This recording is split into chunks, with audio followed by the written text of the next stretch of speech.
പരിശുദ്ധമായ നാമത്തിൽ ഒരു ദിവസം കൂടെ ചേർന്ന് വരുവാൻ നമ്മുടെ വിനോദുകാരനെ ആരാധിപ്പാൻ മരുഭൂമിയിൽ ലഭിച്ചാനുഗ്രഹീതമായ അവസരങ്ങളായിരിക്കാം സ്തുതിക്കും. പെരുന്നാളുകളിൽ നമ്മുടെ പ്രാർത്ഥനയുടെ ശബ്ദം തള്ളിക്കളയാതെ, നമ്മുടെ യാതനകൾ നിരസിക്കാതെ നമ്മെ കരുണയോടെ കാത്ത ദൈവകൃപയെ ധ്യാനിക്കുവാൻ നമ്മുടെ ജീവിതത്തിൽ ഒരവസരം കൂടെ ദാനമായ ദൈവം നൽകിയിരിക്കുന്നു. ഓരോ ദിവസവും ദൈവം നമുക്ക് നൽകി തരുന്നത് ഒരു പുതിയ ദിവസമായി വ്യത്യസ്തതയുള്ള മനോഹരമായ അനുഭവങ്ങൾ അടങ്ങിയ ഒരു ബ്രാൻഡ് ന്യൂ ഡേ ആണ് ദൈവം നമുക്ക് സമ്മാനിക്കുന്നത്. നമ്മൾക്ക് അതിൻ്റെ പുതുമയോ പ്രത്യേകതകളോ പലപ്പോഴും മനസ്സിലാക്കാൻ കഴിയില്ല. കാരണം എല്ലാ ദിവസവും പൂർണ്ണിരിക്കുന്നു, ദിനചര്യകൾ ഏകദേശം ഒരേപോലെ തന്നെ ആവർത്തിക്കപ്പെടുന്നു, അങ്ങനെ സന്ധ്യയാകുന്നു, അവസാനിക്കുന്നു. പക്ഷെ അതിൽ നമ്മൾ പ്രത്യേകതകളോ പുതുമകളോ ഒന്നും കണ്ടെത്തുന്നില്ലെങ്കിലും ദൈവം ഓരോ ദിവസവും ഈ ഭൂമിയുടെ മുഖത്തെ പുതുക്കിക്കൊണ്ടിരിക്കുന്നു. നമ്മൾ ശ്രദ്ധിച്ചാൽ നമുക്ക് കാണാൻ കഴിയും. ഇതിനെ പച്ചപ്പുകളുള്ള പുഷ്പലതാദികളുള്ള ഇടങ്ങളെ ഒന്ന് ശ്രദ്ധിച്ച് നോക്കി. ഓരോ ദിവസത്തേക്കും വേണ്ടി ദൈവം മനോഹരമായി അതിനെ അണിയിച്ചൊരുക്കാൻ വേണ്ടി എത്രയെത്ര പുതിയ സൃഷ്ടിയാണ് നടത്തിക്കൊണ്ടിരിക്കുന്നത്. ഹല്ലേലൂയ. പുതിയ മുകുളങ്ങൾ, പുതിയ ഇലകൾ, പുതിയ പുഷ്പങ്ങൾ നാം വ്യത്യസ്തമായി കാണത്തക്ക നിലയിൽ മനോഹരമായി ദൈവം ഭൂമിയെ ഓരോ ദിവസവും അണിയിച്ച് ഒരുക്കിക്കൊണ്ടിരിക്കുന്നത്. അത് പ്രപഞ്ചത്തിലുള്ള വീക്ഷണത്തിൽ നമുക്ക് ലഭിക്കുന്ന അറിവാണ്. എന്നാൽ നമ്മുടെ ഹൃദയത്തിൽ, നമ്മുടെ ജീവിതത്തിലും ദൈവം ഇങ്ങനെ ചെയ്യുന്നുണ്ട്. നാം അതിനെ അൺനോട്ടീസ് ചെയ്തു പോവുകയാണ്. പുതിയ ഫ്രണ്ട്സിനെ നമുക്ക് തരുന്നു, പുതിയ വിഷയങ്ങൾ നമ്മൾ അഭിമുഖീകരിക്കേണ്ടി വരുന്നു, പുതിയ നിലയിൽ ദൈവം നമ്മെ നടത്തിക്കൊണ്ടിരിക്കുന്നു. ദൈവത്തിന്റെ മഹത്വം നമ്മുടെ ജീവിതത്തിൽ കാണുവാൻ ദൈവം അവസരങ്ങൾ ഒരുക്കിക്കൊണ്ടിരിക്കുന്നു. ദൈവം നമ്മളിതിനെ കാണാതെ പോയിട്ടുണ്ടെങ്കിൽ നമുക്ക് ഇതിനെ കുറിച്ച് യാതൊന്നും ശ്രദ്ധിക്കാൻ കഴിയില്ല. എന്നാൽ ദൈവം നമ്മെ നടത്തിക്കൊണ്ടിരിക്കുന്നത് പുതിയ ഒരു തലത്തിലേക്കാണ്, ഒരു പുതിയ സാഹചര്യത്തിലേക്കാണ്. പുതിയ ഒരു ദൈവപ്രവൃത്തി എന്നിൽ ആരംഭിക്കുവാൻ വേണ്ടി ദൈവം തന്റെ മഹത്വം പ്രദർശിപ്പിച്ചുകൊണ്ടിരിക്കുന്നുവെന്ന് നാം സൂക്ഷ്മ ദൃഷ്ടിയോടെ ഒന്ന് വീക്ഷിച്ചാൽ നമുക്ക് മനസ്സിലാക്കാൻ കഴിയും. സ്തോത്രം. ദൈവം തരുന്നത് ശ്രേഷ്ഠതയുള്ളതാണ്. ഒരിക്കലും വില കുറഞ്ഞതോ പ്രയോജനമില്ലാത്തതോ ഒന്നും ദൈവം നമുക്ക് തരുന്നില്ല. ദൈവം നമുക്ക് തരുന്നത് അതിശ്രേഷ്ഠമായതാണ്. ദൈവത്തിന് സ്തോത്രം.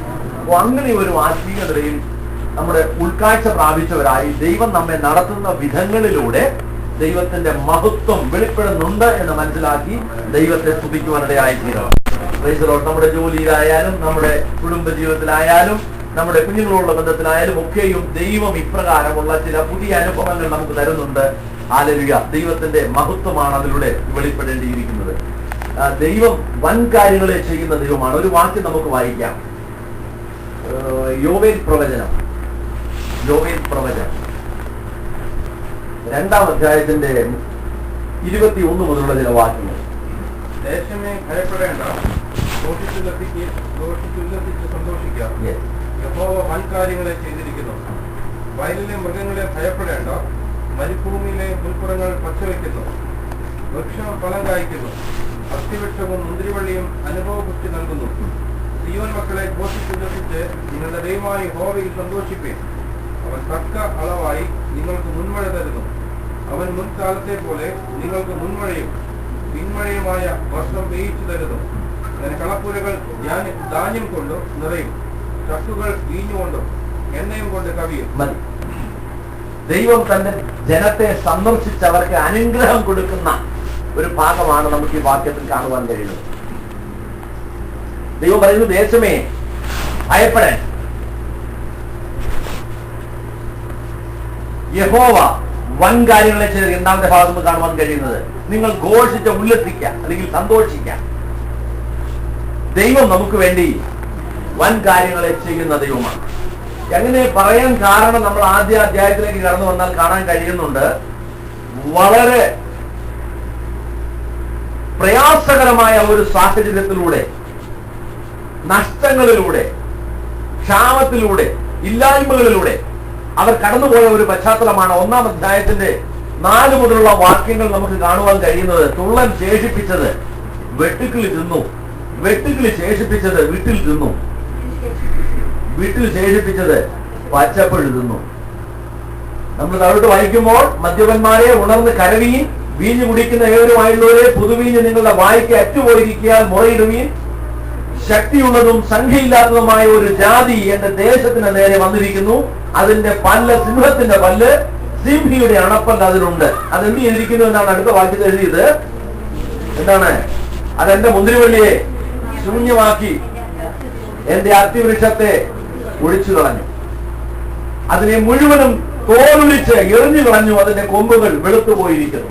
അപ്പോൾ എല്ലാ അനുഗ്രഹങ്ങളെയും നഷ്ടമാക്കി കളഞ്ഞ ഒരു കൂട്ടം ജീവികളുടെ പ്രവൃത്തിയാണ് നമുക്ക് അവിടെ കാണുവാൻ കഴിഞ്ഞത്.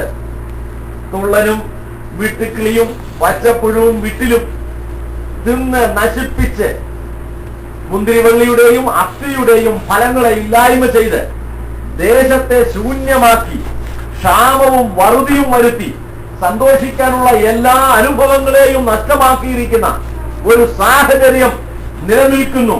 അതിന്റെ മുമ്പിൽ ജനത്തോട് ദൈവം ആവശ്യപ്പെടുകയാണ്, നിങ്ങൾ കരവീൻ, നിങ്ങൾ നിലവിളിപ്പീൻ. ദൈവം എല്ലാ കാലത്തും ജനത്തോട് ആവശ്യപ്പെടുന്ന ഒരു കാര്യമുണ്ട്. തന്റെ പ്രവൃത്തിയിലൂടെ ദൈവം ഒരിക്കലും ആരെയും വേദനിപ്പിക്കാനോ നാശം വരുത്താനോ അവർക്ക് കഷ്ടത വരുത്താനോ ആഗ്രഹിക്കുന്നില്ല.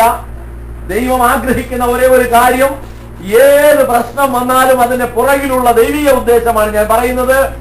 ദൈവം അതിലൂടെ ആഹ്വാനം ചെയ്യുന്നത് നിങ്ങൾ എങ്കിലേക്ക് മടങ്ങി വരുവീനെന്നാണ്. ദൈവത്തിങ്കിലേക്ക് മടങ്ങി വരുവാൻ വേണ്ടിയുള്ള ആഹ്വാനമാണ് മനുഷ്യ ജീവിതത്തിൽ കടന്നു വരുന്ന ഏത് പ്രശ്നത്തിലൂടെയും ദൈവം ആഗ്രഹിക്കുന്നത്. ഇവിടെ നാം വായിക്കുന്ന ഈ പ്രയാസം അവർ അനുഭവിക്കാൻ ഇടയായതിന്റെ സാഹചര്യം പറയുന്നുണ്ട്. നിങ്ങൾ എന്നിൽ നിന്ന് വളരെ അകന്നു പോയിരിക്കുന്നു. എന്റെ വഴികളെ വിട്ട്, എന്റെ പ്രമാണങ്ങളെ വിട്ട് നിങ്ങൾ ജീവിക്കുന്നു. നിങ്ങൾ മടങ്ങി വരുവീൻ. തുടർന്നുള്ള വാക്യങ്ങളിൽ നമുക്കത് വളരെ വ്യക്തമായി കാണുവാൻ കഴിയുന്നുണ്ട്. സ്തോത്രം. വയലും ദേശവും കൃഷിയും സകലവും നഷ്ടമായി, എല്ലാം ഉണങ്ങി വരണ്ട്, സന്തോഷം നഷ്ടമായി, ആരാധന ഇല്ലാതെയായി തീർന്നു. ഇങ്ങനെ ഒരു സാഹചര്യത്തിൽ അവരോട് പറയുകയാണ് 13-ാം വാക്യത്തിന്റെ അവസാന ഭാഗത്ത് വരുന്നത്, നിങ്ങൾ നിങ്ങൾ വന്ന് രട്ടുടുത്ത് രാത്രി കഴിച്ചുകൂട്ടുവീൻ, ഒരു ഉപവാസ ദിവസം നിയമിപ്പീൻ, സഭായോഗം വിളിപ്പീൻ, മൂപ്പന്മാരെയും ദേശത്തിലെ സകല നിവാസികളെയും നിങ്ങളുടെ ദൈവമായ യഹോവയുടെ ആലയത്തിൽ കൂട്ടിവരുത്തുവീൻ, യഹോവയോട് നിലവിളിപ്പീൻ. ദൈവത്തിന് സ്തോത്രം. അപ്പോൾ ഒരു പ്രശ്നം മുമ്പിലുണ്ടെങ്കിൽ അതിനൊരു പരിഹാര മാർഗമുണ്ട്. അപ്പോൾ അവര് അനുഭവിച്ചുകൊണ്ടിരിക്കുന്ന വലിയ സങ്കടകരമായ സാഹചര്യത്തിൽ നിന്ന് രക്ഷപ്പെടാൻ ദൈവം ഒരു വഴി പറഞ്ഞു കൊടുക്കുകയാണ്. നിങ്ങളെല്ലാവരും എന്റെ ആലയത്തിൽ കൂടി വരുവീൻ, നിങ്ങൾ സങ്കടപ്പെട്ട് ദുഃഖിച്ച് കരവീൻ, നിങ്ങൾ നിലവിളിപ്പീൻ, നിങ്ങൾ ഉപവാസം നിയമിപ്പീൻ, സഭായോഗം കൂടുവീൻ. ഇങ്ങനെ നിങ്ങൾ എങ്കിലേക്ക് മടങ്ങി വന്നാൽ ഞാൻ നിങ്ങളുടെ ദേശത്തിന് അഭിവൃദ്ധി വരുത്തുമെന്നാണ് ദൈവം സംസാരിക്കുന്നത്. പഴയ നിയമ കാലത്തെ കുറിച്ച് പറഞ്ഞാൽ, പ്രത്യേകിച്ച് ഇസ്രായേലിനെ കുറിച്ചുള്ള എല്ലാ പരാമർശങ്ങളിലും നമുക്ക് കാണാൻ കഴിയുന്നത് ദൈവം അവർക്ക് കൊടുത്തിരുന്ന അനുഗ്രഹങ്ങളെല്ലാം അക്ഷരീയമായ അനുഗ്രഹങ്ങളാണ്. ഭൗതികമായിട്ടുള്ള നന്മകൾ, അനുഗ്രഹങ്ങൾ, അത് കൃഷിയിലൂടെ ആയാലും മഴയിലൂടെ ആയാലും മറ്റേത് വിധത്തിൽ അതേ ശത്രുക്കളിൽ നിന്നുള്ള സംരക്ഷണമായാലും ഒക്കെ നമ്മൾ നോക്കിയാൽ അവർക്ക് ദൈവം കൊടുത്തിരുന്ന അനുഗ്രഹങ്ങളെല്ലാം അക്ഷരീകമായതായിരുന്നു, ലിറ്ററൽ ബ്ലെസ്സിംഗ്. എന്നാൽ പുതിയ നിയമവിശ്വാസികളായ നമ്മെ സംബന്ധിച്ച് പറഞ്ഞാൽ ദൈവം നമുക്ക് തരുന്നത് അല്ലെങ്കിൽ വാഗ്ദത്തം ചെയ്തിരിക്കുന്നത് അക്ഷരീകമായതല്ല, അതിനേക്കാൾ ഉയർന്ന തലത്തിലുള്ളവ, ആത്മീക തലത്തിലുള്ളത്. സ്തോത്രം. അതുകൊണ്ട് ദൈവം പറഞ്ഞത്, കർത്താവ് പറഞ്ഞത് ഇങ്ങനെയാണ്, മുമ്പേ അവന്റെ രാജ്യവും നീതിയും നിങ്ങൾ അന്വേഷിപ്പീൻ, അതോടുകൂടെ ഇതൊക്കെ നിങ്ങൾക്ക് വേണ്ടിയതെല്ലാം ദൈവം തരാമെന്നാണ്. ഒന്നാമത്തേത് ദൈവരാജ്യവും നീതിയും അന്വേഷിക്കുക എന്നുള്ളതാണ് കർത്താവ് നമ്മെ പഠിപ്പിച്ച വിഷയം. അക്ഷരീയമായതിനേക്കാൾ ശ്രേഷ്ഠമായത് ദൈവം പുതിയ നിയമ ജനത്തിന് നൽകുവാൻ കരുതി വെച്ചിരിക്കുന്നു.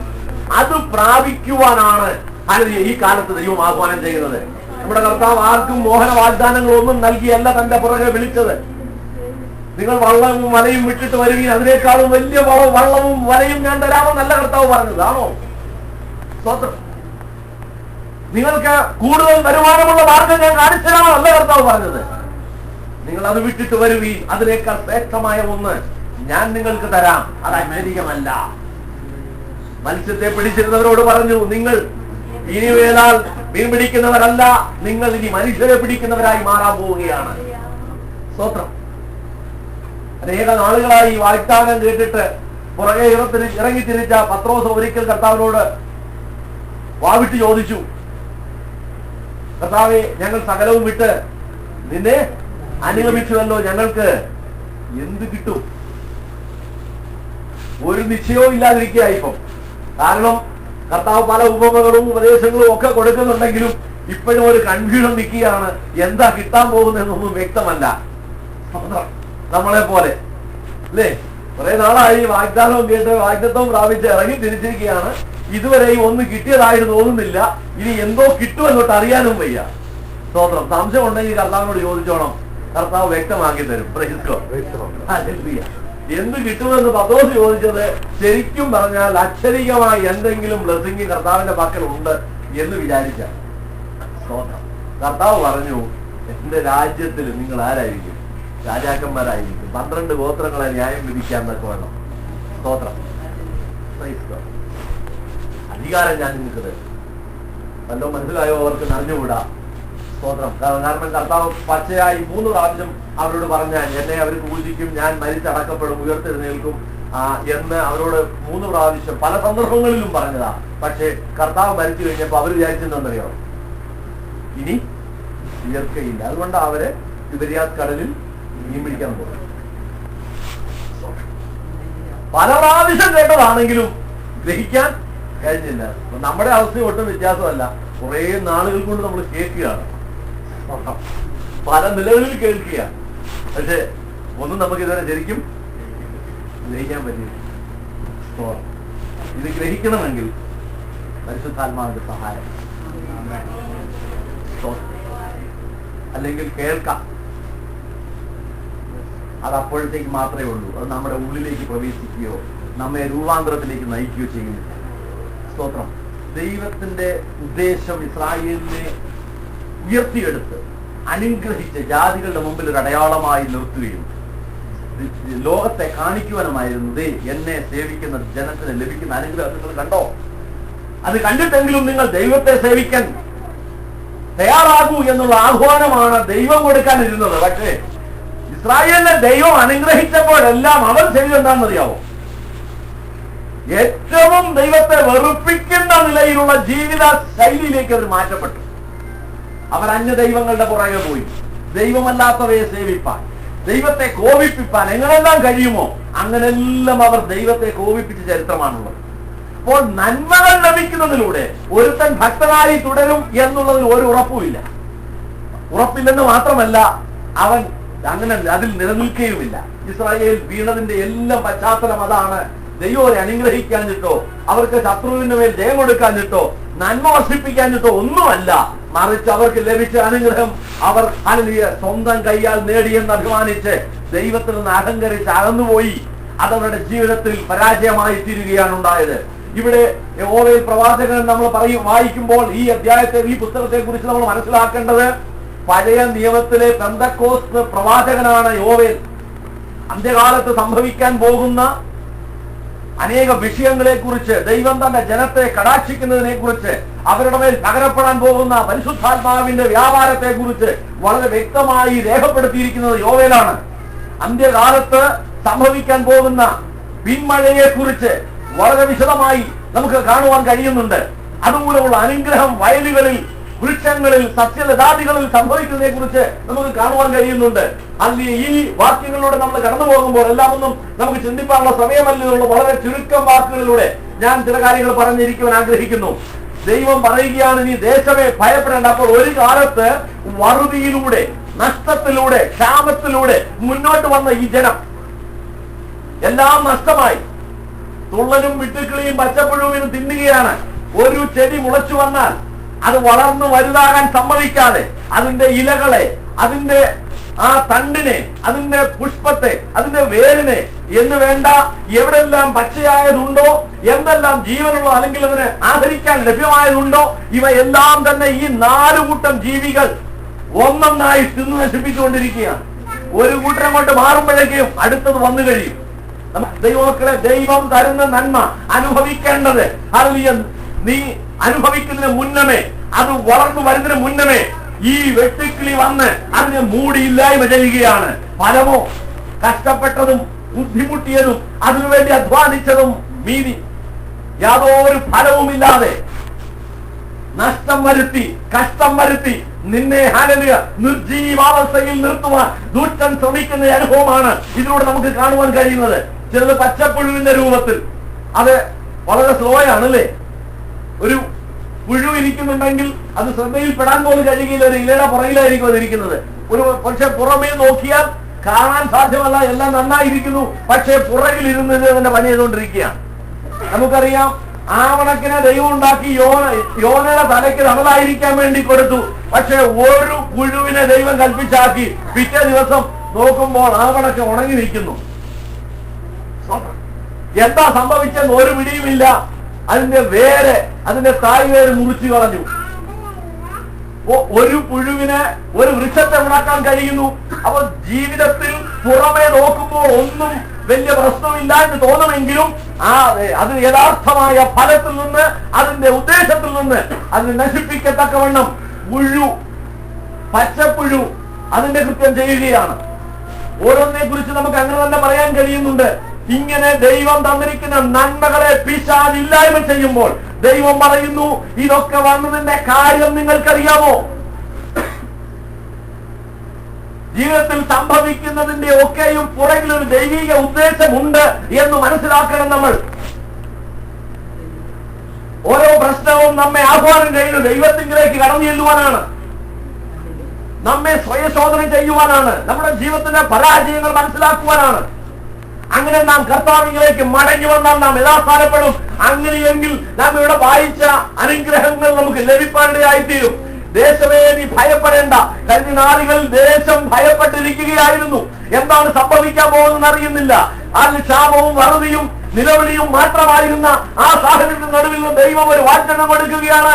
നിങ്ങൾ ഘോഷിച്ച് ഉല്ലസിച്ച് സന്തോഷിക്ക, യഹോവ വൻ കാര്യങ്ങളെ ചെയ്തിരിക്കുന്നു. ദൈവം വൻ കാര്യങ്ങളെ ചെയ്യുന്ന ദൈവമാണ്. നമ്മൾ പലരും ചെയ്യുമ്പോൾ നമ്മുടെ കഴിവും പ്രാപ്തിയും അനുസരിച്ചാണ് ചെയ്യുന്നത്. ഒരു കാര്യവും മനുഷ്യൻ തുടങ്ങിയിട്ട് പൂർത്തീകരിക്കാൻ കഴിയാതെ പോകുന്നു. അപ്പോൾ ദൈവം ചെയ്യുന്നതെല്ലാം അവന്റെ മഹത്വത്തിനൊത്തവണ്ണമുള്ളതാണ്. യഹോവ ചെയ്യുന്നത് വൻ കാര്യമാണ്. സ്തോത്രം. നമ്മുടെ ജീവിതത്തിൽ ചെയ്തതെല്ലാം വൻ കാര്യങ്ങളാണെന്ന് നമ്മൾ ഓർക്കണം. ഒരു കാര്യവും ഹല്ലേലൂയ നിസ്സാരമായിരുന്നില്ല. എന്റെ ദൈവം എനിക്ക് വേണ്ടി ചെയ്തതെല്ലാം വലിയവയായിരുന്നു, ശ്രേഷ്ഠമായതായിരുന്നു. അവൻ സകലവും നന്നായി ചെയ്തു. ദൈവത്തിന് സ്തോത്രം. ഇന്ന് രാത്രി നമ്മൾ ഓർക്കണം, എന്റെ ദൈവം എന്റെ ജീവിതത്തിൽ വരുത്തിയതെല്ലാം നന്മയായിരുന്നു, ചെയ്തതെല്ലാം നന്മയായിരുന്നു. ഈ 22-ാമത്തെ വാക്യത്തിൽ വയലിലെ മൃഗങ്ങളോടുള്ള ദൈവത്തിന്റെ ആലോചനയാണ്. അവരോട് പറയുന്നു, നിങ്ങൾ ഭയപ്പെടേണ്ട. ഒന്നാമത് ദേശത്തോടാണ്, ദേശമേ ഭയപ്പെടേണ്ട എന്ന് പറയുന്നു. രണ്ടാമത് പറയുന്നു, മൃഗങ്ങളെ നിങ്ങൾ ഭയപ്പെടേണ്ട. കാരണം മരുഭൂമിയിൽ പുൽപ്പുറങ്ങൾ പച്ചവയ്ക്കുന്നുണ്ട്, വൃക്ഷങ്ങൾ ഫലം കായ്ക്കുന്നു, അത്തിവൃക്ഷവും മുന്തിരിവള്ളിയും അനുഭവപുഷ്ടി നൽകുന്നു. സ്തോത്രം. എന്തെല്ലാം നഷ്ടമായി പോയിരുന്നോ അതെല്ലാം മടങ്ങി വരികയാണ്. എപ്പോൾ? എങ്ങനെ? ജനം മാനസാന്തരപ്പെട്ടപ്പോൾ, ജനം ദൈവത്തിലേക്ക് മടങ്ങി വന്നപ്പോൾ, അവരുടെ ജീവിതത്തിൽ നിലവിളി വന്നപ്പോൾ, അവർ ദൈവത്തോട് അടുത്തു വന്നപ്പോൾ ദൈവം ദേശത്തെ കടാക്ഷിച്ചിട്ട് പറയുകയാണ്, ഞാൻ ഈ നന്മ നിങ്ങൾക്ക് ചെയ്യും. ദേശം മരുഭൂമിയിലെ പുൽപ്പുറങ്ങൾ പച്ചവയ്ക്കും, വൃക്ഷം ഫലം കായ്ക്കും, അത്തിവൃക്ഷവും മുന്തിരിവള്ളിയും ഫലപുഷ്ടി നൽകും. 23-ാമത്തെ വാക്യത്തിൽ അവിടുത്തെ ജനത്തോടാണ് ദൈവം സംസാരിക്കുന്നത്. വായിച്ചാട്ടെ. സിയോൻ മക്കളെ, നിങ്ങളുടെ ദൈവമായ യഹോവയിൽ സന്തോഷിപ്പിൻ. അവൻ തക്ക അളവായി നിങ്ങൾക്ക് മുൻമഴ തരുന്നു. അവൻ മുൻകാലത്തെ പോലെ നിങ്ങൾക്ക് മുൻമഴയും പിൻമഴയുമായ വർഷം പെയ്തു തരുന്നു. സിയോൻ മക്കളെ ജനത്തോടാണ് സംസാരിക്കുന്നത്. അപ്പൊ ദൈവം തന്റെ ജനത്തിനു വേണ്ടി ഒരു പശ്ചാത്തലം ആദ്യം ഒരുക്കി. സ്തോത്രം. ഏതെങ്കിലും ദൈവം മനുഷ്യനെ സൃഷ്ടിച്ചപ്പോഴും നമുക്ക് കാണാൻ കഴിയുന്നത് അവന് ഈ ലോകത്തിൽ ജീവിക്കാൻ ആവശ്യമായ സകല നന്മകളും ദൈവം ആദ്യമേ സൃഷ്ടിച്ചാക്കിയിട്ടാണ് മനുഷ്യനെ അവിടെ ആക്കിയത്. Praise the Lord. എന്ന് പറഞ്ഞാൽ മനുഷ്യനെ ഉണ്ടാക്കിയതിന് ശേഷം അവൻ ഉപയോഗം ഉണ്ടാകാൻ സാധ്യതയുള്ള എന്തെങ്കിലും കൂടെ ഇരിക്കട്ടെ എന്ന് പറഞ്ഞ് ചിലത് ഉണ്ടാക്കേണ്ട ആവശ്യം ഒന്നും ഉണ്ടായില്ല. മനുഷ്യൻ എന്തെല്ലാം വേണോ അതെല്ലാം ദൈവം ആദ്യമേ ഉണ്ടാക്കി. Praise the Lord. നീ ലോകത്തിൽ ജനിക്കുന്നതിന് മുമ്പ് തന്നെ നിന്റെ ജീവിത സന്ധാരണത്തിന് ആവശ്യമായതെല്ലാം നിനക്ക് വേണ്ടി ദൈവം സംഗ്രഹിച്ചു. Praise the Lord. നീ മരുഭൂമിയിൽ വരുന്നതിന് മുന്നമേ ദൈവം നിനക്ക് വേണ്ടി ഇവിടെ വഴികളെ ഒരുക്കി വെച്ചു, നന്മകളെ ഒരുക്കി വെച്ചു. പ്രിയ ദൈവമക്കളെ, നാം ഇന്നുള്ളത് മാത്രം കാണുമ്പോൾ ദൈവം നമുക്ക് വേണ്ടി നമ്മുടെ ഭാവിയെ മുൻകണ്ടുകൊണ്ടാണ് പ്രവർത്തിച്ചുകൊണ്ടിരിക്കുന്നത് എന്ന് രാത്രികാലം മനസ്സിലാക്കണം. ദേശത്തിലെ ജനത്തോട് ദൈവം സംസാരിക്കുകയാണ്, സിയോൻ മക്കളെ, നിങ്ങൾ ഭയപ്പെടേണ്ട, നിങ്ങൾ സന്തോഷിച്ച് യഹോവയ്ക്ക് മഹത്വം കൊടുക്കുകയും എന്താണ് പറയുന്നത്? അവൻ തക്കയളവായി നിങ്ങൾക്ക് മുൻമഴ തരുന്നു. ഇത് മനുഷ്യന്റെ നിയന്ത്രണത്തിലുള്ള കാര്യമല്ല, ദൈവത്തിന്റെ നിയന്ത്രണത്തിലുള്ളതാണ്. തക്കയളവായി ദൈവം മുൻമഴ പെയ്യിക്കുന്നു. ഒരു കൃഷി ചെയ്യുന്നതിന് മുന്നുമേ മഴ പെയ്ത് ഭൂമിയെ ഒരുക്കുവാൻ ഒരു കർഷകനിടയായിത്തീരുന്നു. ആ മഴ പെയ്യുന്നതനുസരിച്ചായിരിക്കും അവൻ നിലമൊരുക്കുന്നത്. ആ മഴ ലഭിച്ചില്ലെങ്കിൽ അവൻ ഒരിക്കലും അവന്റെ ധാന്യം വിതയ്ക്കുവാൻ സാധ്യമല്ല.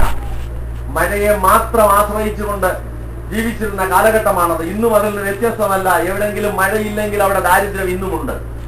സ്തോത്രം.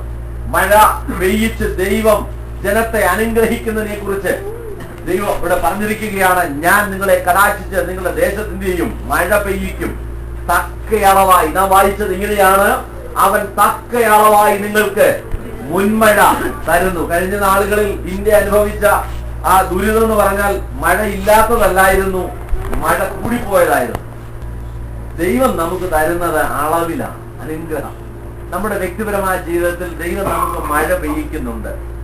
അവന്റെ ഹിതം മഴ പെയ്യിക്കാനാണെങ്കിൽ അങ്ങനെ, മഞ്ഞ് പെയ്യിക്കാനാണെങ്കിൽ അങ്ങനെ.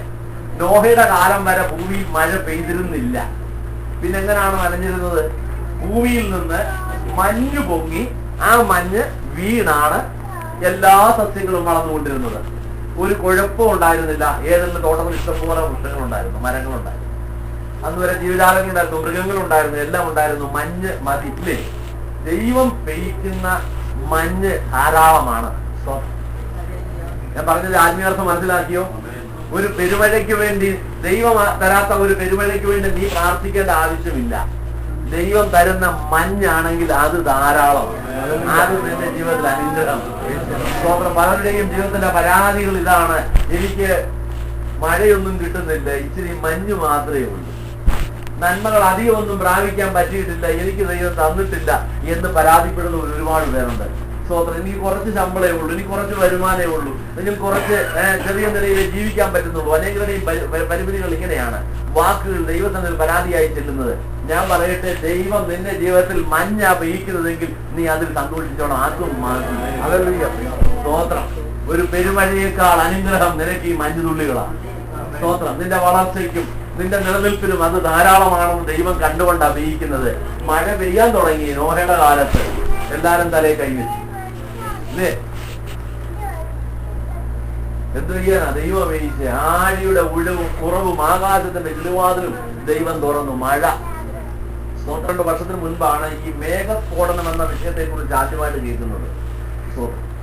അത് വായിച്ചറിഞ്ഞ് ഞാൻ അതിനെ കുറിച്ച് ഇന്റർനെറ്റിലൊക്കെ സെർച്ച് ചെയ്താണ് അതിനെക്കുറിച്ച് മനസ്സിലാക്കിയത് എന്താണെന്നുള്ളത്. ക്ലൗഡ് ബസ്റ്റ് എന്ന് പറയുന്ന പ്രതിഭാസം. അത് 10 വർഷം ഒരു സ്ഥലത്ത് പെയ്യേണ്ട ഒരു പ്രത്യേക സ്ഥലത്ത് മാത്രം പെയ്യേണ്ട മഴ 1 മണിക്കൂറിനുള്ളിൽ അവിടെ പെയ്യുന്നതാണ് ഈ മേഘസ്ഫോടനം മൂലം സംഭവിക്കുന്ന പ്രതിഭാസം. ഒന്ന് ആലോചിച്ച് നോക്കിയേ. 10 വർഷം പലപ്പോഴായി പെയ്യേണ്ട മഴ ഒരേ സ്ഥലത്ത് ചില മണിക്കൂർ കൊണ്ട് പെയ്യുകയാണ്. അതിന്റെ പരിണത ഫലം എന്താണെന്ന് അറിയാമോ? ആ സ്ഥലത്തുള്ള സകല വീടുകളും ഒലിച്ചു. ഒരൊറ്റ മനുഷ്യനും അവിടെ രക്ഷപ്പെടാൻ കഴിയുകയില്ല. മണ്ണടക്കം മുഴുവൻ അപ്രത്യക്ഷമാണ്. ഇത്ര ഭയങ്കര ഒരു ബോംബ് വീണും നശിച്ചു പോയതുപോലെ ആ ഇടങ്ങൾ ശൂന്യമായി മാറ്റപ്പെടും. മേഘസ്ഫോടനം ഇന്ത്യയിൽ പലപ്പോഴും ഉണ്ടാകുന്ന അതാണ് ഹിമാലയൻ ഏരിയകളിലാണ് ഇത് ഉണ്ടാകുന്നത്. പ്രത്യേകിച്ച് ഈ ഉത്തരാഖണ്ഡ് ഏരിയകളിൽ സംഭവിക്കുന്നുണ്ട്, ഡെറാഡൂണിന്റെ ഭാഗങ്ങളിൽ. കഴിഞ്ഞ പ്രാവശ്യം ഞങ്ങൾ ഡെറാഡൂണിൽ പോയപ്പോൾ പലയിടങ്ങളിൽ കടന്നു പോയപ്പോൾ ഇതുപോലുള്ള സ്ഥലങ്ങൾ കാണുവാനിടയായി തീർന്നു. ഒരു മലകൾ പൂർണ്ണമായി ഒരു ഭാഗം മുഴുവൻ ഒലിച്ചു പോയിരിക്കുക. അവിടെ വൃക്ഷമോ മരമോ പാറയോ ഒന്നും ശേഷിക്കാതെ മുഴുവൻ അവിടെ നിന്ന് ഒഴുകി മറ്റൊരു സ്ഥലത്തേക്ക് പോയി. മനുഷ്യരൊക്കെ എത്ര പോയെന്നുള്ളതൊന്നും അറിയത്തില്ല. അത്രമാത്രം കൊടിയ ഒരു ഭീകര സംഭവമാണിത്. ഇങ്ങനെ മഴ പെയ്യാൻ തുടങ്ങിയാൽ അത് എവിടെ ചെന്ന് അവസാനിക്കും? ഞാൻ പലപ്പോഴും വിചാരിച്ചിട്ടുണ്ട്, ഈ മഴ ഇത്രയും പെയ്യുമോ? മേഘം വേണ്ട ഇതിനൊക്കെ. നോഹയുടെ കാലത്തെ കുറിച്ചാണ് ഞാൻ പറഞ്ഞു വരുന്നത്. ദൈവം കിളിവാതിൽ തുറന്നെന്നാണ് വായിക്കുന്നത്. സ്തോത്രം. പെയ്യാൻ തുടങ്ങിയപ്പോൾ പിന്നെ പ്രളയമായി മാറി. അന്ന് വരെ പെയ്യാതിരുന്ന മഴ പെയ്യാൻ തുടങ്ങിയപ്പോൾ ദേശത്ത് ജനത്തെ മുക്കിക്കളയത്തക്കവണ്ണം സർവ്വഭൂമിയും വെള്ളത്തിനടിയിൽ ആകത്തക്കവണ്ണമുള്ള ഒരു അവസ്ഥയിലേക്ക് അത് മാറ്റപ്പെട്ടു. എന്നാൽ അതിനു മുൻപ് മഴയില്ലാതിരുന്ന ജീവിതം അല്ലെങ്കിൽ ആ കാലഘട്ടത്തെ കുറിച്ച് ചിന്തിച്ചു നോക്കിയേ, അതും മതിയായിരുന്നു. അതിനുശേഷമാണ് മഴ പെയ്യാൻ തുടങ്ങിയതും മഴവില്ല് സ്ഥാപിക്കപ്പെടുന്നതൊക്കെ നമുക്കറിയാം. ഞാൻ ആ വിഷയത്തിൽ നിന്ന് മടങ്ങി വരട്ടെ. അങ്ങനെ ദൈവം നമുക്ക് തരുന്ന ചെറിയ അനുഭവങ്ങളെങ്കിലും അതിൽ തൃപ്തിപ്പെടുവാനുള്ള മനസ്സ് നമുക്കുണ്ടാവണം. ഇവിടെ ദൈവം വാഗ്ദത്തം ചെയ്തിരിക്കുന്നതാണ്, ഞാൻ തക്ക അളവായി നിങ്ങൾക്ക് എന്ത് ചെയ്തിരും? മഴ പെയ്യിക്കും. ഹല്ലേലൂയ. അത് നിങ്ങൾക്ക് അനുഗ്രഹമായി തീരുമെന്നാണ് വായിക്കുന്നത് 23-ാമത്തെ വാക്യത്തിൽ. അതിന്റെ 2ാമത്തെ ഭാഗത്ത് വായിക്കുന്ന, അവൻ മുമ്പേ പോലെ നിങ്ങൾക്ക് മുൻമഴയും പിന്മഴയുമായ വർഷം പെയ്യിച്ച് തരുന്നു. മുൻമഴ മാത്രം പോരാ, ഒരു കൃഷി ഇറക്കിയാൽ മാത്രം പോരാ, അതിന്റെ വളർച്ചയിൽ അതിന് വെള്ളം വേണം. ദൈവം അതിനുവേണ്ടി പിന്മഴ, കൊയ്ത്തിന് മുൻപായി, ഫലം ശേഖരത്തിന് മുൻപായി ദൈവം പിന്മഴ അയച്ച് ദേശത്തെ സന്ദർശിക്കുന്നു, അനുഗ്രഹിക്കുന്നു. അപ്പോൾ 2 മഴയെക്കുറിച്ചും വേദപുസ്തകം പറഞ്ഞിരിക്കുന്നത് മുൻമഴ അപ്പോസ്തലിക കാലത്തും പിന്മഴ അന്ത്യകാലത്തും സംഭവിക്കുന്ന കാര്യമായിട്ടാണ്. ഒന്നുകൂടെ പറഞ്ഞാൽ പരിശുദ്ധാത്മാവിന്റെ കടന്നുവരവിനോടുള്ള ബന്ധത്തിലാണ് മുൻമഴയെ വേദപുസ്തകത്തിൽ പരാമർശിച്ചിരിക്കുന്നത്. യോവേൽ പ്രവാചകൻ വളരെ വ്യക്തമായി പറഞ്ഞിട്ടുണ്ട്, അന്ത്യകാലത്ത് ഞാൻ സകല ജഡത്തിനു മേലും എന്റെ ആത്മാവിനെ പകരും. നിങ്ങളുടെ പുത്രന്മാരും പുത്രിമാരും പ്രവചിക്കും, നിങ്ങളുടെ വൃദ്ധന്മാർ സ്വപ്നങ്ങളെ കാണും, നിങ്ങളുടെ യൗവനക്കാർ ദർശനങ്ങളെ ദർശിക്കും. അപ്പോൾ ആരെയും ദൈവം ഒഴിവാക്കിയിട്ടില്ല. പ്രായമുള്ളവരെയും യുവാക്കളെയും കുഞ്ഞുങ്ങളെയും ദൈവം തന്റെ ആത്മാവിൽ നിറയ്ക്കുമെന്നുള്ള വലിയൊരു വാഗ്ദത്തമാണ് അല്ല യോവേൽ പ്രവാചകനിലൂടെ ദേശത്തിന് നൽകുവാനിടയായി തീർന്നതിന് 26:8 മുതലുള്ള വാക്യങ്ങളാണ് ഞാൻ പറയുവാനിടയായത്. ദൈവമക്കളെ, നമ്മുടെ ജീവിതത്തിൽ ഈ മഴയുടെ കുളിർമ അനുഭവിക്കണം എന്ന് ആഗ്രഹിക്കുന്ന എത്ര പേരുണ്ട്? ദൈവം മഴ പെയ്യിക്കുവാൻ ആഗ്രഹിക്കുന്നു. അവൻ എവിടെ പെയ്യിക്കുമെന്ന് ചോദിച്ചാൽ തന്റെ ജനത്തിന്റെ നടുവിൽ അവൻ പെയ്യിക്കും. സ്തോത്രം. ഈ മഴയുടെ അനുഭവം ജനം അനുഗ്രഹമായി പ്രാപിക്കണമെന്ന് ദൈവം ആഗ്രഹിക്കുന്നു. അവൻ തക്ക അളവായി മുൻമഴയും പിന്മഴയും നമുക്ക് തരുന്നു. ദൈവം മുൻമഴ അയച്ചു. അപ്പോസ്തലിക കാലത്ത് ദൈവസഭയുടെ ഒരുക്കത്തിനു വേണ്ടി ആ മഴ മൂലം ഇടയായിത്തീരുകയാണ്. അന്നു മുതൽ ഇന്നുവരെയും ആ മഴ തുടർമാനമായി പെയ്തുകൊണ്ടിരിക്കുക തന്റെ ജനത്തിനുമേൽ. സ്തോത്രം. അതിനെ മനസ്സിലാക്കുന്ന കാര്യത്തിൽ പലപ്പോഴും നമ്മൾ പരാജയപ്പെട്ടു പോകുന്നു. ജനം ദൈവത്തിനായി കാത്തിരുന്ന ഒരു വേഴാമ്പൽ എങ്ങനെ വെള്ളത്തിനു വേണ്ടി ആഗ്രഹിച്ചിരിക്കുന്നു, അതുപോലെ ദൈവമുഖത്തേക്ക് നോക്കിക്കൊണ്ട് ഈ മഴയുടെ കുളിർമ അനുഭവിക്കുവാൻ കാത്തിരിക്കുന്നുവോ? അല്ല, നീ ഈ അനുഭവം പ്രാപിക്കും, ഈ തണുപ്പ് നീ പ്രാപിക്കും. കാര്യസ്ഥൻ വരുമ്പോൾ അവൻ നിങ്ങളെ സകല സത്യത്തിലും വഴി നടത്തുമെന്നാണ് ദൈവത്തിന് വചനം പഠിപ്പിക്കുന്നത്. സ്തോത്രം. ഞാൻ പോകുന്നത് നിങ്ങൾക്ക് ഉപകാരം, പോകാഞ്ഞാൽ കാര്യസ്ഥൻ നിങ്ങളുടെ അടുക്കൽ വരികയില്ല. അവൻ വന്നു കഴിഞ്ഞാൽ നിങ്ങളെ പാപത്തെക്കുറിച്ചും നീതിയെക്കുറിച്ചും ന്യായവിധിയെക്കുറിച്ചും ബോധം വരുത്തും. ദൈവത്തിന് സ്തോത്രം. അതില്ലാതിരിക്കുന്നിടത്തോളം നമുക്ക് ഇതിനെക്കുറിച്ചൊന്നും ഒരു ബോധവുമില്ല. സ്തോത്രം. ഈ കാര്യസ്ഥന്റെ സഹായം കൂടാതെ, അറിവ് കൂടാതെ നമുക്കിതിനെ ഗ്രഹിക്കാൻ സാധ്യമല്ലെന്ന് കർത്താവ് അറിഞ്ഞുകൊണ്ടാണ് പറഞ്ഞത്, ഞാൻ പോയി കഴിഞ്ഞാൽ കാര്യസ്ഥനെ നിങ്ങളുടെ അടുക്കലയക്കും. അപ്രകാരം കർത്താവ് പോയപ്പോൾ വാഗ്ദത്തം ചെയ്ത ഇവിടെ പറയാനിടയായിട്ട് നിങ്ങൾ ശക്തി ലഭിക്കുവോളം നഗരത്തിൽ പാർപ്പിൽ കർത്താവ് ദാസൻ ഓർപ്പിച്ച് നിങ്ങൾ ഓർക്കുന്നുണ്ടാകും. ശക്തി ലഭിക്കുവോളം നിങ്ങൾ നഗരത്തിൽ പാർപ്പി. ശക്തി ലഭിച്ചിട്ട് എന്ത് ചെയ്യണം? നിങ്ങൾ അതെ, യെരൂശലേമിലും യഹൂദ്യയിലും ശമര്യയിലും പിന്നെ ഭൂമിയുടെ അറ്റത്തോളം എന്റെ സാക്ഷികളാകുവിൻ. കർത്താവ് പറഞ്ഞത്, നിങ്ങൾ ശക്തി ലഭിക്കുന്നത് വരെ നഗരം വിട്ടു പോകരുത്, ഇവിടെ പാർപ്പീൻ. നിങ്ങൾ പോയാൽ ഫെയിലിയറായി പോകുമെന്ന്. ശക്തി ലഭിച്ചിട്ട് വേണം അവിടുന്ന് പുറപ്പെടാൻ. അപ്പോ അതിലൂടെ നമുക്ക് മനസ്സിലാക്കാൻ കഴിയുന്നത് എത്രമാത്രം സീരിയസ് ആയിട്ടാണ് കർത്താവ് ശിഷ്യന്മാരുടെ ഈ കാര്യം പറഞ്ഞത്. നമ്മൾക്കത് സീരിയസ്നെസ്സും ഇല്ല. സ്തോത്രം. കർത്താവ് വാഗ്ദത്തം ചെയ്ത് പ്രാപിക്കണമെന്ന് നമുക്കൊരു ആഗ്രഹവുമില്ല, ചിന്തയുമില്ല. സ്തോത്രം. അപ്രകാരം അവർ കാത്തിരിക്കുകയാണ്. ഓരോ ദിവസവും അവർ ദൈവവാദവിടത്തിൽ കടന്നു വന്ന് കാത്തിരിക്കുകയാണ് പരിശുദ്ധാത്മാവിന്റെ നിറവിന് വേണ്ടി. അങ്ങനെ ഓരോ ദിവസവും കാത്തിരുന്ന് വരുന്ന കൂട്ടത്തിൽ 50-ാമത്തെ ദിവസം യഹൂദന്മാരുടെ ഉത്സവം നടക്കുകയാണ്. ആ ഉത്സവത്തിനായി ലോകത്തിന്റെ വിവിധ ഭാഗങ്ങളിൽ നിന്ന് ജനം കടന്നു വന്നിരിക്കുന്ന ആ പ്രത്യേക ദിനത്തിൽ ഇവർ ആരാധിച്ചുകൊണ്ടിരിക്കുമ്പോൾ 120 പേർ കൂടിയിരുന്ന സംഘത്തിന്റെ മേൽ പരിശുദ്ധാത്മാവിന്റെ വ്യാപാരമുണ്ടായി. സ്തോത്രം. പിളർന്നിരിക്കുന്ന അഗ്നിനാളുകളായി അത് ഇറങ്ങി വന്നു. ഒരു ഭൂകമ്പമായി ഒരു വലിയ സംഭവം അവിടെ നടക്കുകയാണ്. ജനം ഓടിക്കൂടി. എന്താണ് നടക്കുന്നതെന്ന് മനസ്സിലാക്കാൻ കഴിയാതെ അന്താളിച്ചു നിന്ന് അവർ ഉറ്റുനോക്കുമ്പോൾ എല്ലാവരും പരിശുദ്ധാത്മാവ് നിറഞ്ഞവരായി അവർക്ക് ആത്മാവ് ഉച്ചരിപ്പാൻ നൽകിയതോടെ അന്യഭാഷകളിൽ സംസാരിച്ചു തുടങ്ങി. സ്തോത്രം. ഇത് കേവലം കെട്ടുകഥയായി പറയപ്പെട്ടിരിക്കുന്ന കാര്യമല്ല, ജീവിതത്തിൽ അനുഭവിക്കേണ്ടതിന് വേണ്ടി ദൈവം വാഗ്ദത്തം ചെയ്തിരിക്കുന്ന അനുഗ്രഹമാണ്. ഇത് നിന്റെ ജീവിതത്തിൽ നീ പ്രാപിക്കുവാൻ തയ്യാറായി മുന്നോട്ട് വരണം. സ്തോത്രം. 50-ാമത്തെ ദിവസം യഹൂദന്മാരെല്ലാം തെരുവീതികളിൽ, ആലയത്തിൽ, അല്ലെങ്കിൽ ആ പെരുന്നാളിന് വേണ്ടി വന്നുകൂടിയിരിക്കുന്ന ആ ദിവസത്തിലാണ് ഈ സംഭവം നടക്കുന്നത്. സ്തോത്രം. പുറത്തെന്ത് നടക്കുന്നു എന്ന് സംബന്ധിച്ച് ഇവരെ ശിഷ്യന്മാർക്ക് വിഷയമല്ല. പുറത്ത് ഉത്സവം നടക്കുകയോ ബഹളം നടക്കുകയോ വെടിക്കെട്ട് നടക്കുകയോ ഒക്കെ ചെയ്യട്ടെ, അവർ ദൈവസന്നിധിയിൽ കടന്നു വന്നു. അവർ ദൈവത്തോട് പ്രാർത്ഥിച്ചു, കാത്തിരിക്കുകയാണ്. ഞങ്ങളുടെ മേലെ വാഗ്ദത്തത്തിന് പരിശുദ്ധാത്മാവിനെ പകരണമേ എന്ന് നിരന്തരമായി തുടർന്ന് വന്ന ആ പ്രാർത്ഥനയുടെ 50-ാമത്തെ ദിവസം ആത്മാവിന്റെ ശക്തി അവർ പ്രാപിപ്പവരുടെയായി തീർന്നു. അവരെല്ലാവരും അന്യഭാഷകളിൽ സംസാരിച്ചു. അന്യഭാഷയിൽ സംസാരിച്ച് ആത്മാവിൽ നിറയപ്പെട്ട ആ ജനം ആ മുറിക്കുള്ളിൽ ഇരുന്നില്ല. അന്ന് വരെ അവർക്ക് ആ മുറിക്കുള്ളിൽ ഇരിക്കാൻ പറ്റുമായിരുന്നു. അന്യഭാഷയിൽ സംസാരിച്ച് ദൈവത്തെ ആത്മാവിൽ ആരാധിച്ചു കഴിഞ്ഞ ജനം പിന്നെ നമ്മൾ വായിക്കുന്നത് മാളിക മുറിയിൽ നിന്ന് താഴേക്ക് ഇറങ്ങി. സ്തോത്രം. ഹല്ലേലൂയ. കർത്താവ് പറഞ്ഞിരിക്കുകയാണ്, ഈ ശക്തി ലഭിച്ചാൽ നിങ്ങൾ എന്ത് ചെയ്യും? പുറപ്പെടും. നിങ്ങൾ പുറപ്പെടണം. സ്തോത്രം. ഇന്ന് ശക്തി ലഭിച്ചവരും ലഭിക്കാത്തവരും എല്ലാം ഒതുങ്ങിക്കൂടി ഇരിക്കുകയാണ്. അല്ലെങ്കിൽ ശക്തി ലഭിച്ചവർ പുറപ്പെടണം. ലോകമെങ്ങും സുവിശേഷം അറിയിക്കുവാൻ, ജാതികളെ കർത്താവിലേക്ക് നയിക്കുവാൻ, നാശത്തിലേക്ക് പോകുന്നവരെ കൈനീട്ടി രക്ഷിച്ചെടുക്കുവാൻ ദൈവം നിന്നെയാണ് അധികാരപ്പെടുത്തിയിരിക്കുന്നത്. ആത്മാവിന്റെ ശക്തി പ്രാപിച്ചവരൊക്കെയും ആ കാൽച്ചുവടായി നീക്കേണ്ടത് മുന്നോട്ട് എന്നെ ദൈവം ഒരു വലിയ ദൗത്യമേൽപ്പിച്ചിരിക്കുന്നു. അങ്ങ് ദൂതന്മാർക്ക് പോലും കഴിയാത്ത ഒരു വലിയ ദൗത്യം എന്നെ ദൈവം വരവേൽപ്പിച്ചിരിക്കുന്നു. സുവിശേഷത്തിന് ദൂതുവാഹിയായി തീരുവാൻ. ഞാൻ തക്കയളവായി നിങ്ങൾക്ക് മുൻമഴയും പിന്മഴയും തരുന്നു. ഇത് പിന്മഴയുടെ കാലമാണ്. മുൻമഴയുടെ കാര്യം ഞാൻ ഇതിൽ പറഞ്ഞു വന്നത്.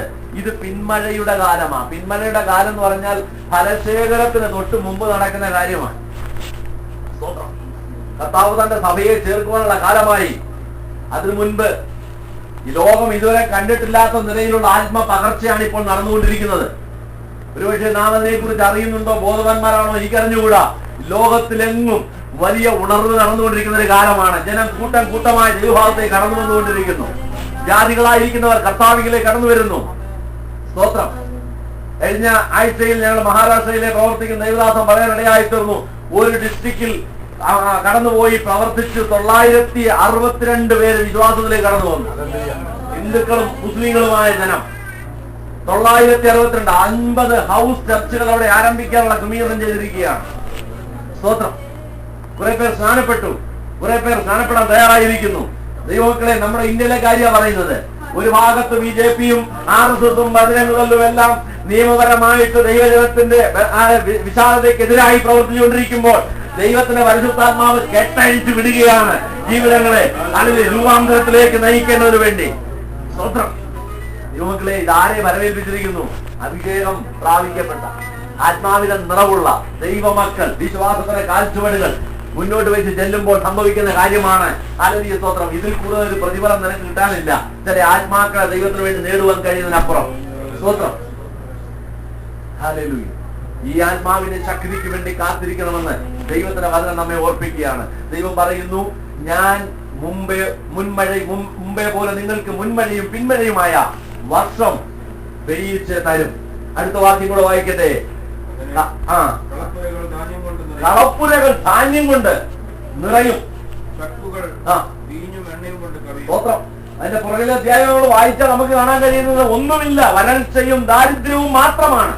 ചക്കുമില്ല, എണ്ണയുമില്ല, ധാന്യപ്പുരകളുമില്ല, ഒന്നുമില്ലാതെ എല്ലാം നഷ്ടമായിരിക്കുന്ന ജനത്തെ കുറിച്ച് അവിടെ ദുഃഖിച്ചുകൊണ്ട് നിലവിളിക്കുമ്പോൾ ഇവിടെ പറയുകയാണ്, നിങ്ങളുടെ ചക്കുകൾ നിറയും, നിങ്ങളുടെ കളപ്പുരകൾ നിറയും. ദൈവം ഒരു അനുഗ്രഹം നിനക്ക് വേണ്ടി വെച്ചിട്ടുണ്ടെങ്കിൽ അതിനെ തടയുവാൻ ആർക്കും കഴിയയില്ല. ഇവിടെ ദൈവമാണ് സംസാരിക്കുന്നത്. എന്നിട്ട് പറയുന്നു 25-ാമത്തെ വാക്യം കൂടെ വായിച്ചോട്ടെ. ഞാൻ നിങ്ങളുടെ ഇടയിൽ അയച്ചിരിക്കുന്ന എന്റെ മഹാസൈന്യമായ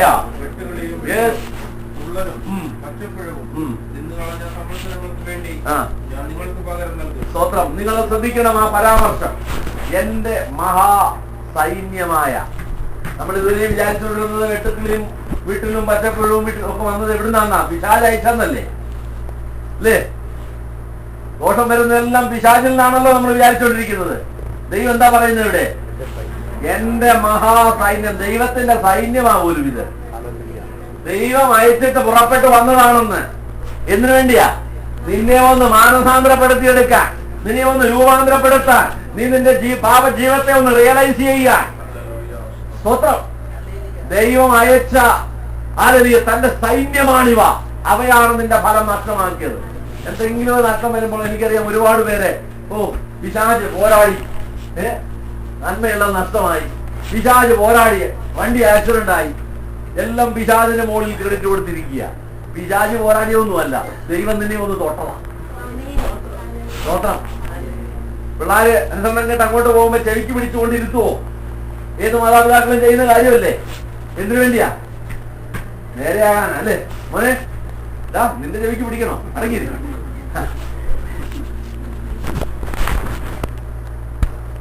ചെവിക്ക് പിടിച്ച് വലിച്ചുകൊണ്ടിരിക്കുന്നത്, ഒന്ന് കിഴിക്കുന്നത്, അല്ലെങ്കിൽ ഒന്ന് ഞുള്ളുന്നത്, ഇതൊക്കെ എന്തിനാന്ന് ചോദിച്ചാൽ ചെറിയ പണിഷ്മെന്റാ. കൊല്ലാൻ വേണ്ടി ചെയ്യുന്നതല്ല, മര്യാദ പഠിക്കാൻ വേണ്ടിയാ. അപ്പനെ അനുസരിച്ച് വീട്ടിൽ വളരാൻ വേണ്ടിയുള്ള നിബന്ധനകളാണതല്ല, ശിക്ഷയാണത്. ദൈവം ചെയ്യുന്നത് ഇത് തന്നെയാണ്. ഇതൊന്നും വേറെ ഒന്നും വരുന്നതല്ല, ദൈവം അയക്കുന്നതാണ്. സ്തോത്രം. അതുകൊണ്ട് മനസ്സിലാക്കിക്കോണം, എന്റെ ജീവിതത്തിൽ എന്തെങ്കിലും ഒരു അനർത്ഥം സംഭവിച്ചിട്ടുണ്ടെങ്കിൽ, കർത്താവേ അങ്ങേക്ക് ഇതുമല്ലാത്ത എന്തോ എന്റെ ജീവിതത്തിൽ സംഭവിച്ചേ, ക്ഷമിക്കണം. ഒന്ന് ചിന്തിച്ചാൽ മനസ്സിലാവും. ചോദിക്കൊന്നും വേണ്ട, അല്ലേ? ഒന്ന് ചിന്തിച്ചാൽ മനസ്സിലാവും. എങ്ങനെയൊക്കെ നമ്മൾ പാടിപ്പോയി അതിൽ നിന്ന് മടങ്ങി വരാനുള്ള ആഹ്വാനമാണ് കിട്ടിയിരിക്കുന്നത്. സ്തോത്രം. മടങ്ങി വന്നാൽ നമുക്ക് നല്ലത്. ദൈവത്തിന്റെ ശിക്ഷ നിരസിക്കരുതെന്ന ദൈവം പറയും. എന്റെ മഹാസൈന്യമായ വീട്ടിലും വീട്ടിലും തുളരും പച്ചപ്പുഴവും തിന്നു കളഞ്ഞ സംവത്സരങ്ങളെ ഞാൻ നിങ്ങൾക്ക് പകരം. ദൈവം നഷ്ടപ്പെടുത്തിയിട്ടുണ്ടെങ്കിൽ അതിന്റെ ഫുൾ കവറേജ് ഇൻഷുറൻസ് ദൈവത്തിന്റെ പക്കലുണ്ട്. നീ മടങ്ങി വന്നാൽ മതി, നിനക്ക് ദൈവം. മടങ്ങി വരണം. മടങ്ങി വന്നവരൊക്കെ അനുഗ്രഹിക്കപ്പെട്ടു, മടങ്ങി വരാത്തൊരാളായിരിക്കും. എത്രയോ പേർ മടങ്ങി വന്നു, എത്രയോ പേർ മടങ്ങി വരാതെ പോയി. വേദപുസ്തകത്തിൽ പറയും. വലിയ പാപങ്ങൾ ചെയ്ത ദാവീദ് മടങ്ങി വന്നു. എത്രയോ പേർ വന്നു, പത്രോസ് മടങ്ങി വന്നു. പക്ഷെ ഒരുപാട് പേര് അതുവഴി ഗേഹസി അതുവഴി അല്ലേ? ആഖാൻ മടങ്ങി വന്നില്ല, അതുവഴി. പുതിയ നിയമത്തിൽ അനന്യാസിനെ കുറിച്ച് സഫീറെ കുറിച്ച് വായിക്കുന്നു, അവർ മടങ്ങി വന്നില്ല. യൂദ മടങ്ങി വന്നില്ല. യൂദയ്ക്ക് മടങ്ങി വരാനുള്ള അവസരങ്ങൾ ദൈവം 3 വട്ടം നൽകി, ഓർപ്പിച്ചു. നീ എന്തായി ചെയ്യാൻ പോകുന്നത് നീ ചിന്തിക്കും. ലഹരി പിടിച്ചവനെ പോലെ, മത്തനെ പോലെ അവന്റെ ഉദ്ദേശം നിവർത്തിക്കാൻ വേണ്ടി മാത്രമാണ് നിന്നത്. മടങ്ങി വരാനുള്ള അവസരങ്ങൾ ദൈവം തരുമ്പോൾ മടങ്ങി വരിക എന്നുള്ളത് ഒരു ഭക്തന്റെ അടയാളം. നമ്മുടെ ജീവിതത്തിൽ ദൈവം ഹല്ലേലൂയ വരുത്തിയിരിക്കുന്ന അല്ലെങ്കിൽ ദൈവത്തിന്റെ അറിവോടെ സംഭവിച്ചിരിക്കുന്ന വിഷയങ്ങളിൽ നിന്ന് ഹല്ലേലൂയ അനുഗ്രഹിക്കപ്പെടണമെങ്കിൽ നാം മടങ്ങി വന്ന് ദൈവവാദത്തിലിരിക്കണം. ജനത്തോട് ദൈവം സംസാരിക്കുന്നത് യോവേൽ പ്രവൃത്തി ഇത് തന്നെയാണ്. നിങ്ങൾ അലമുറയിട്ടുകൊണ്ട് നിങ്ങൾ മടങ്ങി വരുവീൻ, കരച്ചിലോടെ മടങ്ങി വരുവീൻ. ഈ ദിവസങ്ങളിൽ ഞാൻ ചോദിക്കട്ടെ, ദൈവത്തിലേക്ക് മടങ്ങി വരേണ്ട ആവശ്യം നമ്മുടെ ജീവിതത്തിൽ ഉണ്ടെന്ന് ദൈവത്തിന് പരിശുദ്ധാത്മാവ് പറയും. നാം എത്ര ദൂരം പുറകോട്ട് പോയോ, എമ്മൂസിലേക്ക് പോയ ശിഷ്യന്മാർ എത്ര ദൂരം അങ്ങോട്ട് പോയോ അന്ന് രാത്രി തന്നെ മടങ്ങി വരണ്ടോ? എത്ര ദൂരം പോയോ അത്രയും ദൂരം മടങ്ങി വന്നപ്പോഴാണ് അല്ലെങ്കിൽ അവർക്ക് എരിച്ചിലെത്താനിടയായി. എത്ര ദൂരം നീ പോയോ അത്രയും മടങ്ങി വരണം. ദൈവത്തിന്റെ ആത്മാവ് അതിനു വേണ്ടി നിന്നെ നിർബന്ധിക്കുകയാണ്. ഇന്ന് രാത്രി ദൈവകരങ്ങളിലേക്ക് നമ്മെ ഏൽപ്പിച്ചു കൊടുക്കാം. എന്റെ വാക്കുകൾക്ക് ഞാൻ വിരാമം കുറിക്കട്ടെ. സമയം മുന്നോട്ട് പോകുന്നതുകൊണ്ട് അല്ലെങ്കിൽ ദൈവമക്കളെ കർത്താവ് നമ്മിൽ നിന്ന് ചിലത് ആഗ്രഹിക്കുന്നു. നിന്നെ നല്ല നിരാശയിലും വേദനയിലും ദുഃഖത്തിലും കഷ്ടതയിലുമാക്കി അല്ലെങ്കിൽ അതിന്റെ മനുഷ്യരുടെ മുമ്പിൽ ഒരു പരാജയമാക്കി കാണിക്കാൻ ഒരിക്കലും ദൈവം ആഗ്രഹിക്കുന്നില്ല. നമ്മളുടെ 27-ാമത്തെ വാക്യത്തിൽ വായിച്ച് നിർത്തിയത് ഇങ്ങനെയാണ്: എന്റെ ജനം ഒരു നാളും ലജ്ജിച്ചു പോകയില്ലെന്നുള്ളതാണ്. എന്റെ ജനം ഒരു നാളും ലജ്ജിച്ചു പോകയില്ല. ഇന്ന് വിശ്വസിക്കുക, എന്റെ ദൈവം എന്നെ ലജ്ജിപ്പിക്കാൻ സമ്മതിക്കുകയില്ല. അല്ലെങ്കിൽ ഞാൻ അവനെ അനുസരിക്കുന്നത് കൊണ്ട്, ഞാൻ അവന്റെ പാതയിൽ സഞ്ചരിക്കുന്നത് കൊണ്ട്, എന്റെ ദൈവത്തെ ഞാൻ വിളിച്ചപേക്ഷിക്കുന്നത് കൊണ്ട് ഞാൻ ലജ്ജിച്ചു പോകയില്ല. നമുക്ക് വിശ്വസിക്കാൻ കഴിയുമോ? എന്റെ ദൈവം എന്നോട് കൂടെയുണ്ട്. നമ്മുടെ കണ്ണുകളെ ദൈവത്തിൽ അടയ്ക്കാം. കർത്താവിനോട് നമുക്ക് പ്രാർത്ഥിക്കാം. കർത്താവേ, ഞാൻ ലജ്ജിച്ചു പോകുവാൻ അങ്ങ് സംഗതി വരുത്തരുത്. ഞാൻ അങ്ങയുടെ ദാസനാണ്, ഞാൻ അങ്ങയുടെ ദാസനാണ്, ഞാൻ അങ്ങയുടെ മകനാണ്, മകളാണ്. ഞാൻ ലജ്ജിച്ചു പോകുവാൻ ഇടയാവരുത്. ദൈവകരങ്ങളിലേക്ക് ഇന്ന് രാത്രി ഏൽപ്പിച്ചു കൊടുക്കൂ. ദൈവം നിന്റെ ദേശത്ത് മഴ പെയ്യിക്കും. അവൻ സാക്ഷയളവായി മുൻമഴയും പിന്മഴയും താന്നു നിന്നെ അനുഗ്രഹിക്കുന്ന ദൈവമാണ്. നിന്റെ വറുതികളെ മാറ്റും, നിന്റെ ഇല്ലായ്മകളെ മാറ്റും. ഇന്ന് ഹാലിനെ അനുഭവിക്കുന്ന കെടുതികളിൽ നിന്ന് നിന്റെ ദൈവം മോചിപ്പിക്കാൻ ശക്തനാണ്. ദൈവം ആഗ്രഹിക്കുന്നത് നീ മടങ്ങി വരണമെന്നാണ്. അതിനുവേണ്ടി ഹാലിൽ വരുന്ന ബാലശിക്ഷകളെ തിരസ്കരിക്കാതെ ദൈവമാതൃത്തോട് ചേർന്ന് വരുവാൻ നമ്മെ തന്നെ ദൈവകരങ്ങളിലേക്ക് ഏൽപ്പിച്ചു കൊടുക്കാം. കർത്താവേ, അടിയനിതാ മടങ്ങി വരുന്നു. അങ്ങയുടെ ഹിതമെന്തെന്നറിയുവാൻ, അത് ചെയ്യുവാൻ ഞാൻ എന്നെ സമർപ്പിക്കുന്നുവെന്ന് ദൈവത്തിൽ നമുക്കിന്ന് പ്രാർത്ഥിക്കാം. നമ്മുടെ കണ്ണുകൾ ഒരു ദിവസം അടച്ചുകൊണ്ട് എല്ലാവരും ഒന്ന് പ്രാർത്ഥിച്ചാട്ടെ. ഒരു മടങ്ങി വരന്ന് നാം തയ്യാറാണോ? അനുഗ്രഹിപ്പാൻ ദൈവം ശക്തനാണ്. ഹല്ലേലൂയ. നിന്റെ ജീവിതത്തിലെ പരാജയങ്ങളെ നീക്കിക്കാണുവാൻ ദൈവം ശക്തനാണ്. നിന്റെ കുറവായുള്ളവരെ പൂരിപ്പിക്കുവാൻ ദൈവം ശക്തനാണ്. നിന്റെ ദീനത്തെ മാറ്റുവാൻ, രോഗത്തിന് സൗഖ്യം തരുവാൻ കർത്താവ് ശക്തനാണ്. ഹല്ലേലൂയ. മടങ്ങി വരവിന് വേണ്ടി ദൈവം ആഗ്രഹിക്കുന്നു. നാം എത്ര ദൂരം പുറകോട്ട് പോയോ അത്രയും ദൂരം ദൈവത്തിന് മടങ്ങി വരണം. കർത്താവിനോട് കൂടെ ഭവനത്തിലായിരിക്കണമെങ്കിൽ ഹല്ലേലൂയ. മുടിയൻ പുത്രൻ തന്റെ ഭവനം വിട്ടുപോയി, എന്നാൽ അവൻ മടങ്ങി വന്നു പിതാവിന്റെ ഭവനത്തിലേക്ക് ഒരിക്കൽ. ഹല്ലേലൂയ. ദൈവം ഇന്ന് രാത്രി ആഹ്വാനം ചെയ്യുന്നു, മകനെ മടങ്ങി വരിക. അല്ലെങ്കിൽ പഴയ ആരാധനയിലേക്ക്, ആ ലക്ഷ്യബോധത്തിലേക്ക്, നിന്റെ തീരുമാനത്തിലേക്ക്, എന്റെ സന്നിധിയിലേക്ക് നീ മടങ്ങി വരൂ. എനിക്ക് നിന്നെ അനുഗ്രഹിക്കുവാൻ മനസ്സുണ്ട്. ഹല്ലേലൂയ. ദൈവം കൊണ്ട് ഹല്ലേലൂയ വിടുതലിന്റെ കരം നിന്റെ മേൽ നീട്ടി നിന്നെ ആശ്വസിപ്പിക്കുവാൻ, നിന്നെ വിടുവിച്ചെടുക്കുവാൻ ആഗ്രഹിക്കുന്നു. അതിനായി ദൈവകരങ്ങളിലേക്ക് ഏൽപ്പിക്കണം. കർത്താവേ, ഞാൻ ലജ്ജിച്ചു പോകുവാൻ ഇടയാവരുതേ. ദൈവത്തിൽ നമുക്ക് പ്രാർത്ഥിക്കാം.